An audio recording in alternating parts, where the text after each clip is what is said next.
প্রতিটা ম্যাচ, প্রতিটা মুহূর্ত, জয়ের উল্লাস, হারের নীরবতা, মাঠের খেলা, টেবিলের খেলা, আবেগ, অ্যাকশন আর বিশ্লেষণ। খেলা যেমন, খবরটাও ঠিক তেমন গরমাগরম। ওয়েলকাম টু স্টার প্লে, সাথে আছি আমি ডায়না জারিন। শুরুতেই শিরোনাম।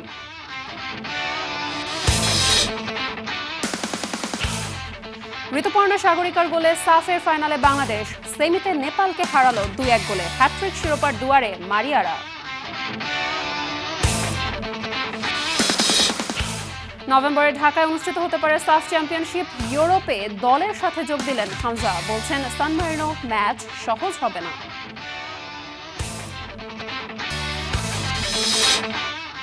ছয় কাউন্সিলরের রিট খারিজ, 7 জুনই হবে বিসিবি নির্বাচন। অস্ট্রেলিয়ার বিপক্ষে প্রথম 2 ওয়ানডের বাংলাদেশ দল ঘোষণা।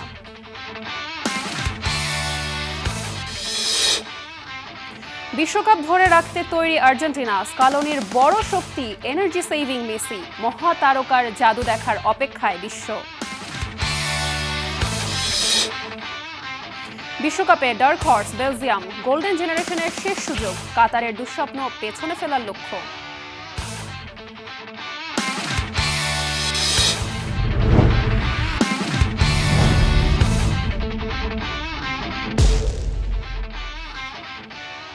নেপালকে 2-1 গোলে হারিয়ে সাফ নারী চ্যাম্পিয়নশিপের ফাইনালে বাংলাদেশ। পিছিয়ে পড়েও 2 অর্ধের যোগ করা সময়ের গোলে জয় নিয়ে মাঠ ছাড়ে মারিয়া মান্ডার দল।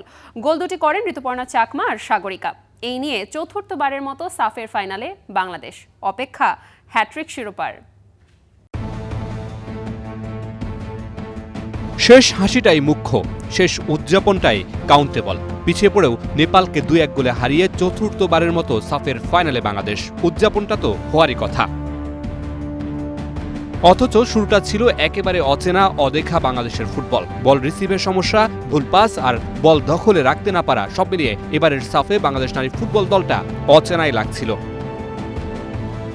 তার খিসারত দিতে হয় লাল সবুজদের ম্যাচের 23 মিনিটে গোল খেয়ে। কর্নার কিক থেকে গোল খেয়ে পিছিয়ে পড়ে বাটলারের দল। গোলরক্ষক মিলি আক্তার প্রথম দফায় বল ফিস্ট করলেও ফাঁকায় পাওয়া বল জালে জড়ান নেপালি ফুটবলার গীতা রানা।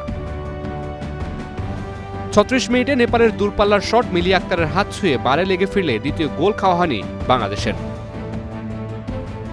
এরপর থেকে আস্তে আস্তে পাল্টাতে থাকে ম্যাচের চিত্র। চেনা চেহারায় ফিরতে শুরু করে বাংলাদেশ। প্রথমার্ধের শেষ মিনিটে মারিয়া মান্ডার ফ্রি কিক থেকে অল্পের জন্য গোল না পেলেও কর্নার পায় বাংলাদেশ।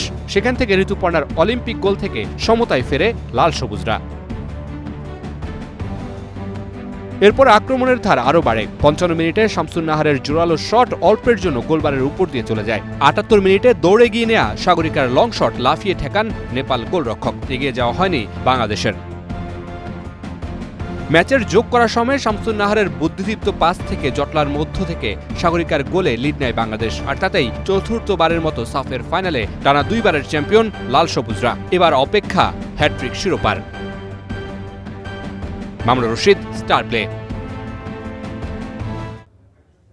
বাংলাদেশের জন্য সান মারিনো আসলে কতটা শক্ত প্রতিপক্ষ? র্যাঙ্কিংয়ে এগিয়ে থাকা মানেই কি শক্ত প্রতিপক্ষ তারা? রহমান পেয়ারের এক্সপ্লেনে দেখুন বিস্তারিত। ফিফা র্যাঙ্কিংয়ে একেবারে তলানির দল সান মারিনো, যাদের বিপক্ষে শুক্রবার রাতে বাংলাদেশের ম্যাচ। তবে র্যাঙ্কিং কি সবসময় সত্য কথা বলে? সান মারিনো জাতীয় ফুটবল দল 223টা আন্তর্জাতিক ম্যাচ খেলে মাত্র 3টা ম্যাচ জিতেছে, ড্র করেছে 11টা ম্যাচ। 209টা ম্যাচেই হার। অনেকেই হয়তো ভাবছেন এমন একটা দলের বিপক্ষে বাংলাদেশ হেসে খেলেই জিতবে, তবে ব্যাপারটা মোটেও এমন হবে না। সান মারিনো যাদের বিপক্ষে খেলে সেই নামগুলো দেখলেই ব্যাপারটা পরিষ্কার হয়ে যাবে। ফিফার র্যাঙ্কিং নির্ভর করে দলটা কার বিপক্ষে খেলছে, কত ব্যবধানে জিতছে বা হারছে। সান মারিনো সারা জীবন খেলেছে Spain, England, Italy, Germany, Belgium, Denmark, Croatia, Norway, Poland, Scotland, Russia, Romania, Switzerland, সুইডেনের মতো পরাশক্তির বিপক্ষে। বাংলাদেশ ফিফা র্যাঙ্কিংয়ের 181তম স্থানে, অ্যান্ডোরা 173তম স্থানে। গত 31 মার্চ এই অ্যান্ডোরার সাথেই গোল শূন্য ড্র করে সান মারিনো। আর গত অক্টোবরে চেক প্রজাতন্ত্রের বিপক্ষে মাত্র 1 গোলে হারে দলটা। চেক প্রজাতন্ত্র আসন্ন বিশ্বকাপে খেলবে, র্যাঙ্কিং তাই সবসময় সত্য কথা বলে না। ইউরোপের দেশটাতে বাংলাদেশ দলের সাথে বুধবার যোগ দিয়েছেন হামজা চৌধুরী। থমাস ডুলির প্রথম অ্যাসাইনমেন্ট, দলকে কিভাবে প্রস্তুত করছেন তিনি। Obviously, the players are very, very tired. We couldn't train a lot yesterday, so we had to move a little bit that we get the blood circulation going. And then today, the first time we go a little bit more intense because the game that we play is a very, very tough game. Even they are in last place in the rankings. They play only against Germany, Italy, Spain, all those teams. They are big guys, they are tough guys, and it will be a challenge for us. So we are trying to do everything we can. ইউরোপের মাটিতে এটাই হবে বাংলাদেশের প্রথম match. সান মারিনোর জন্য এটা দক্ষিণ এশিয়ার কোনো দেশের বিপক্ষে প্রথম ম্যাচ। 1993 সালে সান মারিনো মাত্র 8.3 সেকেন্ডে ইংল্যান্ডের বিপক্ষে গোল করে। দীর্ঘ 22 বছর ফিফা বিশ্বকাপ বাছাই পর্বের ইতিহাসে দ্রুততম গোলের রেকর্ড ছিল এটা। তবে ম্যাচটা শেষ পর্যন্ত ইংল্যান্ড 7-1 ব্যবধানে জয়লাভ করেছিল। দক্ষিণ ইউরোপের ল্যান্ডলকড বা স্থলবেষ্টিত দেশ সান মারিনো 4 দিক থেকে ইতালি দ্বারা বেষ্টিত। 61 বর্গ কিলোমিটার আয়তনের এই দেশটা বিশ্বের 5ম ক্ষুদ্রতম। সান মারিনোর বর্তমান জাতীয় দল মূলত অপেশাদার খেলোয়াড়দের নিয়ে গঠিত। এখানকার খুব কম সংখ্যক খেলোয়াড় আধা পেশাদার বা সেমি প্রফেশনাল। দলের অনেক খেলোয়াড়ই ফুটবলের পাশাপাশি অন্য চাকরি বা কাজ করেন। বাংলাদেশের জন্য এই ম্যাচ কঠিন কেন? 1, গোলের খরা। বাংলাদেশের সবচেয়ে পুরনো সমস্যা, সুযোগ তৈরি করতে পারে কিন্তু বল জালে পাঠাতে পারে না। 2, রাকিবের শূন্য স্থান। দলের মূল উইঙ্গার রাকিব পারিবারিক কারণে সান মারিনো যেতে পারেন। ফাহিম ফাহমিদুল কি রাকিবের অভাব পূরণ করতে পারবেন? 3, নতুন কোচের প্রথম পরীক্ষা। কোচ থমাস ডুলি একদম নতুন, কৌশল একেবারেই নতুন। 4, হামজা সমিত জায়ান সরাসরি ইউরোপে গিয়ে দলের সাথে ঢুকেছেন, একসাথে প্র্যাকটিস প্রায় করা হয়নি। রহমান পেয়ার, স্টার প্লে। সান মারিনোকে হারিয়ে সাফ চ্যাম্পিয়নশিপের প্রস্তুতি নিতে চান হামজা দেওয়ান চৌধুরী। মঙ্গলবার দলের সঙ্গে যোগ দিয়ে নতুন হেড কোচ থমাস ডুলির সঙ্গে সাক্ষাৎ করেছেন চৌধুরী সাহেব। দেরিতে যোগ দিলেও সবার সাথে কথাবার্তা সেরে নিয়েছেন লেস্টার তারকা। মুখে আছেন ইউরোপের দলটির বিপক্ষে মাঠে নামার জন্য। অবশেষে এলো পূর্ণতা। থমাস ডুলিও নিশ্চয়ই এই মুহূর্তের অপেক্ষাতেই ছিলেন। আগেই ক্যাম্পে যোগ দিয়েছিলেন হামজা দেওয়ান চৌধুরী। এবার হলো নতুন কোচ থমাস ডুলির সাথে সাক্ষাৎ। 2 মাস্টারমাইন্ডের এই সাক্ষাতের অপেক্ষাতেই ছিল গোটা বাংলাদেশ। সান মারিনোর বিপক্ষে খেলতে গেল সোমবার ইউরোপের দেশটিতে পৌঁছায় জামাল ভুঁইয়ারা। সেখানে আগেই উপস্থিত ছিলেন সমিত সোম। পরে ভোররাতে যুক্ত হন জায়ান আহমেদ। দেরিতে যোগ দিলেও দলের সঙ্গে বোঝাপড়া ভালোভাবেই সেরে নিয়েছেন তিনজনই। দলের সাথে যোগ দিয়ে আসার বাণী শুনিয়েছেন চৌধুরী সাহেব। চ্যালেঞ্জিং হইব ডেফিনেটলি। আমি জামাল সব সিনিয়র প্লেয়ারের সঙ্গে মারছি, এরা হয়েছে ডিফারেন্ট স্টাইল, সো এরা অ্যাডজাস্ট করতেছে। ইনশাল্লাহ আমি অ্যাডজাস্ট করতে পারবো।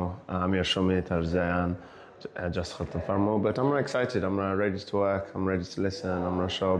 সো আমি এক্সাইটেড।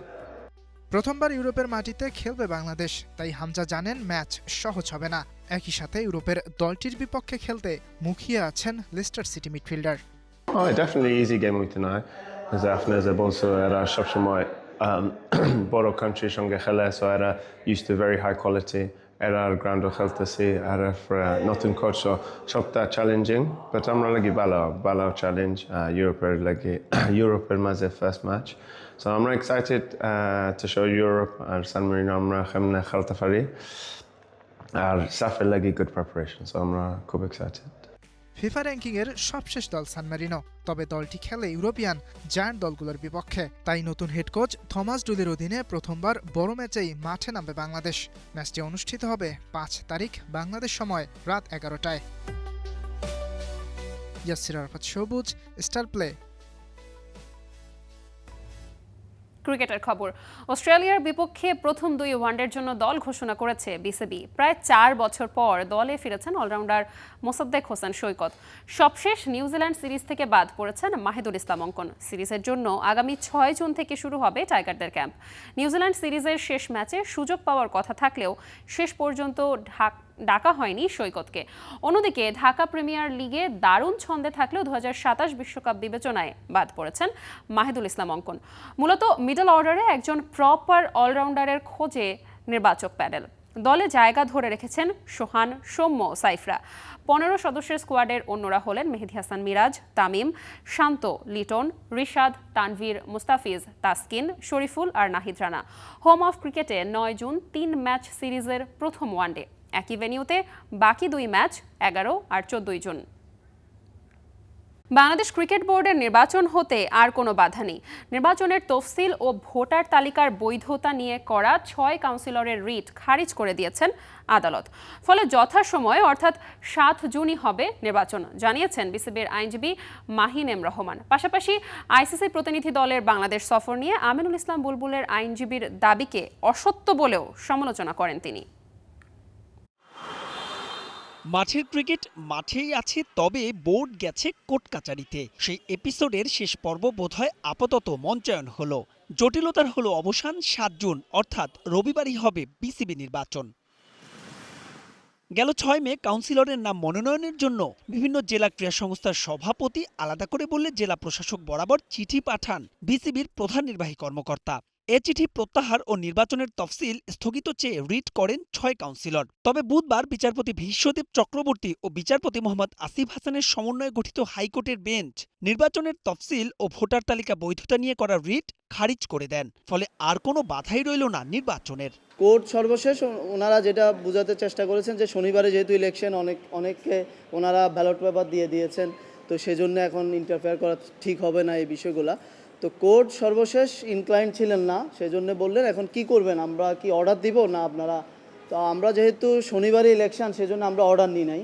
যদি আমাদের সুযোগ থাকতো হয়তো আমরা অ্যাপিলেট ডিভিশনে যাইতাম অর্ডার নিয়ে। টোটাল 4টা মামলা হয়েছে এই ইলেকশন এবং অ্যাডহক কমিটির কনস্টিটিউশনের বিষয়ে, এবং 4টি মামলাতেই শুনানি অন্তে আমাদের হাইকোর্ট ডিভিশনে বিভিন্ন বেঞ্চ কোনোটি আসলে এখানে ইন্টারফেয়ার করেনি বা এন্টারটেন করেনি। তো এখন 7 তারিখে ইলেকশন হতে আর কোনো বাধা নেই।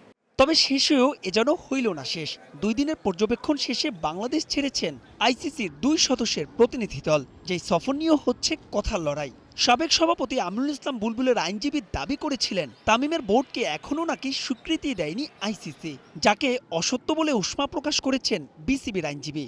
আইসিসি আসলে যে 2 জন প্রতিনিধি দল বাংলাদেশে এসছে, তারা আসলে সার্বিক বিসিবির কার্যক্রমের বিষয়ে পর্যবেক্ষণ করা, যেটি ইলেকশন সহ বিভিন্ন কার্যক্রম চলছে সেগুলা পর্যবেক্ষণ করার জন্য এসছে। এবং এই জিনিসটি নিয়ে খুব দুঃখজনক বিষয় হলো একজন আইনজীবী এই বিষয়ে একটি স্টেটমেন্ট দিয়েছে যেটি টোটালি অসত্য।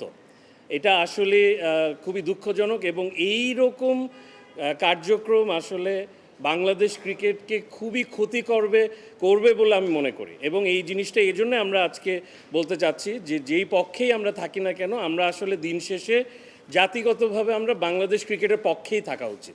সব মিলিয়ে পরিস্থিতি এখন তামিমের বোর্ডের অনুকূলে হলেও যে কোনো সময় পাল্টে যেতে পারে পাশার দান। দেখার বিষয় আইসিসির প্রতিনিধি দল ক্রিকেটের সর্বোচ্চ নিয়ন্ত্রক সংস্থায় গিয়ে কি রিপোর্ট দেয়, আর তার প্রেক্ষিতে কী বা ব্যবস্থা নেয় তারা। মাহবুব রিমন, স্টার প্লে, ঢাকা। 26 বিশ্বকাপ কেন আসলে লিওনেল মেসির জন্য বিশেষ হতে পারে? কোন লক্ষ্য নিয়ে আমেরিকায় তার দল? 38 বছরের মেসি কেন প্রতিপক্ষের মাথা ব্যথার কারণ হতে পারে? রহমান পেয়ারের এক্সপ্লেইনার। কাতারে রূপালী ট্রফির গায়ে চুমু এঁকে যখন মহাকাব্যের শেষ অধ্যায়টা লিখে ফেলেছিলেন, তখন মনে হয়েছিল বৃত্ত সম্পূর্ণ। লিওনেল স্কালোনির আর্জেন্টিনার রেনেসা পৌঁছে গিয়েছিল চূড়ান্ত গন্তব্যে। পিটার ড্রুরির সেই অবিস্মরণীয় কণ্ঠস্বর তখন লুসাইল স্টেডিয়ামের আকাশে বাতাসে প্রতিধ্বনিত হচ্ছিল। Lionel Messi has shaken hands with paradise. Inter মায়ামির চোটের ধাক্কা, বাঁ পায়ের হ্যামস্ট্রিংয়ের ক্লান্তি সবকিছুকে বুড়ো আঙুল দেখিয়ে মেসি 2026 বিশ্বকাপে আর্জেন্টিনার সেনাপতি। কিন্তু কেন? যে মানুষটি 2022 সালেই ফুটবল কমপ্লিট করে অমরত্বের সিংহাসনে বসে গেছেন, কোন অমোঘ টানে তিনি আবারও নামছেন এই মহাযজ্ঞে। এতকাল মেসি আর্জেন্টিনার হয়ে খেলেছেন পিঠে এক অন্তহীন পাহাড় সম প্রত্যাশার বোঝা নিয়ে। দিয়েগো মারাদোনার ছায়া তার পিছু ছাড়েনি। বুয়েনোস এইরেসের রাস্তা থেকে ভেসে আসা খোঁটা তাকে প্রতিনিয়ত ক্ষত বিক্ষত করেছে। কিন্তু কাতার বিশ্বকাপের ফাইনাল ছিল সেই অভিশাপ মুক্তির রাত। এখন মেসি খেলছেন কোনো দায় ছাড়া, কোনো কিছু প্রমাণ করার তাগিদ ছাড়া। যখন একজন শিল্পীর ওপর থেকে সব বাধ্যবাধকতা টুটে যায়, যখন তার তুলির আঁচড় হয়ে ওঠে আরও স্বাধীন, আরও বিধ্বংসী, মেসি এখন খেলছেন কেবলই আনন্দের জন্য। ফুটবলকে ভালোবেসে যে খেলাটি তাকে সব কিছু দিয়েছে, সেই খেলাটার সবুজ ঘাসে আরও কয়েকটা বিকেল কাটানো। আর্জেন্টিনার বর্তমান দলটার দিকে তাকালে এক অদ্ভুত রসায়ন চোখে পড়ে। এনজো ফার্নান্দেজ, হুলিয়ান আলভারেস কিংবা অ্যালেক্সিস ম্যাকঅ্যালিস্টার, এরা সবাই মেসির খেলা দেখে বড় হয়েছেন। এদের কাছে মেসি নিছক একজন অধিনায়ক নন, এক অলৌকিক চরিত্র। ভিডিও চিত্রের গভীর বিশ্লেষণে এটা স্পষ্ট যে আর্জেন্টিনার বর্তমান স্কোয়াডের প্রতিটা রন্ধ্রে রন্ধ্রে মিশে আছে মেসির ছায়া। আর্জেন্টিনার ফ্রি কিক, লং ডিস্টেন্স শটের নিখুঁত নিশানা কিংবা ট্যাকটিক্যাল পাসিং, সব কিছুতেই মেসির জাদুকরী ছোঁয়া দৃশ্যমান। কাতারের মেসি যদি 100-তে 100 হন, তবে এবারের মেসি অন্তত 80। কিন্তু এই 80 আরও বেশি বিপজ্জনক, কারণ অনেক বেশি স্মার্টার এবং এনার্জি সেভিং। মেসি এখন শক্তি অপচয় করেন না, বরং সঠিক সময়ে সঠিক ক্ষুরধার ছোবলটি মারেন। স্কালোনি খুব ভালো করেই জানেন মাঠে মেসির শতভাগ ফিটনেস না থাকলেও ড্রেসিং রুমে তার কেবল উপস্থিতিটুকুই প্রতিপক্ষের বুকে কাঁপন ধরানোর জন্য যথেষ্ট। মেসি দলের জন্য এক রক্ষা কবচ। তরুণরা যখন মাঠে খেই হারিয়ে ফেলে, তখন মায়াবী বাঁ পায়ের একটা আলতো ছোঁয়া কিংবা জাদুকরী পাস পুরো ম্যাচের ভাগ্য বদলে দিতে পারে। মেসি নিজের শেষ রক্তবিন্দু দিয়ে এই তরুণদের হাত ধরে ফুটবলের বিশ্ব মঞ্চে আরেকবার পথ দেখাতে চান। 2026 বিশ্বকাপের আয়োজক আমেরিকা, মেক্সিকো, কানাডা। মেসি বর্তমানে খেলছেন যুক্তরাষ্ট্রের মেজর লিগ সকারে ইন্টার মায়ামির হয়ে। এবারের বিশ্বকাপ তার জন্য এক অর্থে নিজের সেকেন্ড হোমে খেলার মতো। চেনা মাঠ, চেনা দর্শক আর নিজের বর্তমান ঠিকানার আঙিনায় বিশ্বকাপ ধরে রাখার এই লড়াই মেসির জন্য এক পরম মনস্তাত্ত্বিক স্বস্তি। তিনি তো সেই জাদুকর যিনি চাঁদের আলো পকেটে পুরে লুসাইলের রাতকে আলোকিত করেছিলেন। মেসি 26 বিশ্বকাপে এসেছেন ফুটবলকে এক শেষ রূপকথা উপহার দিতে। উত্তর আমেরিকার সবুজ গালিচায় যখনই বল তার পায়ে গিয়ে চুমু খাবে, বিশ্ববাসী আরও একবার বলবে ধন্য আমরা মেসির যুগে জন্মেছিলাম। রহমান পেয়ার, স্টার প্লে। ইউরোপের অন্যতম পরাশক্তি বেলজিয়াম কাতার বিশ্বকাপে গ্রুপ পর্ব থেকে ছিটকে পড়ে নিজেদেরকে সম্পূর্ণভাবে নতুন রূপে সাজিয়েছেন রেড ডেভিলস। সাথে ডাগআউটে আছেন নতুন ট্যাকটিশিয়ান কোচ রুডি গার্সিয়া। আজন্ম আক্ষেপ ঘোচাতে এবারের বিশ্বকাপে রুডি গার্সিয়ার তুরুপের তাস চেনা দুই ভরসার কাঁধি। 34 বছর বয়সী কেভিন ডি ব্রুইনে এবং জাতীয় দলের রেকর্ড 89 গোলের মালিক রোমেলু লুকাকু।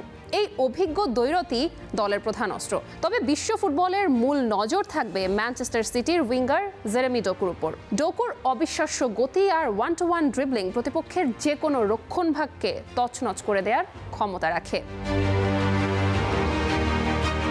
গোলপোস্টে রিয়াল মাদ্রিদের অভিজ্ঞ থিবো কোর্তোয়ার ফেরা ডিফেন্সের আত্মবিশ্বাস দ্বিগুণ করে দিয়েছে। আর মাঝমাঠ থেকে আক্রমণে ডি ব্রুইনে, লিয়েন্ড্রো ট্রোসার্ড আর চার্লস ডি কেতেলায়ারদের মতো তারকারা যে কোনো মুহূর্তে ম্যাচের মোড় ঘুরিয়ে দিতে পারেন। ডেভিল স্কোয়াডের সবচেয়ে নড়বড়ে জায়গা হলো তাদের সেন্ট্রাল ডিফেন্স।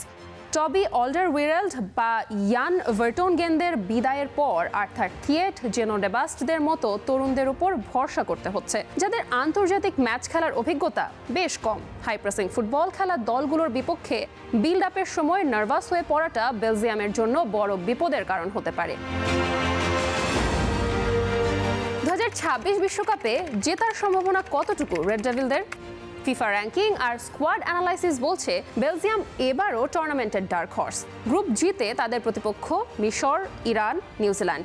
সিয়াটলে মিশরের বিপক্ষে ম্যাচ দিয়ে বিশ্বকাপ অভিযান শুরু করবে তারা। শক্তির বিচারে গ্রুপ চ্যাম্পিয়ন হয়ে অনায়াসেই রাউন্ড অফ 32-তে যাওয়ার কথা বেলজিয়ামের। তবে ট্রফি ছুঁতে হলে তাদের নকআউট পর্বে ফ্রান্স, আর্জেন্টিনা বা ব্রাজিলের মতো জায়ান্টদের বিপক্ষে ম্যাচ উইনার হিসেবে নিজেদের প্রমাণ করতে হবে।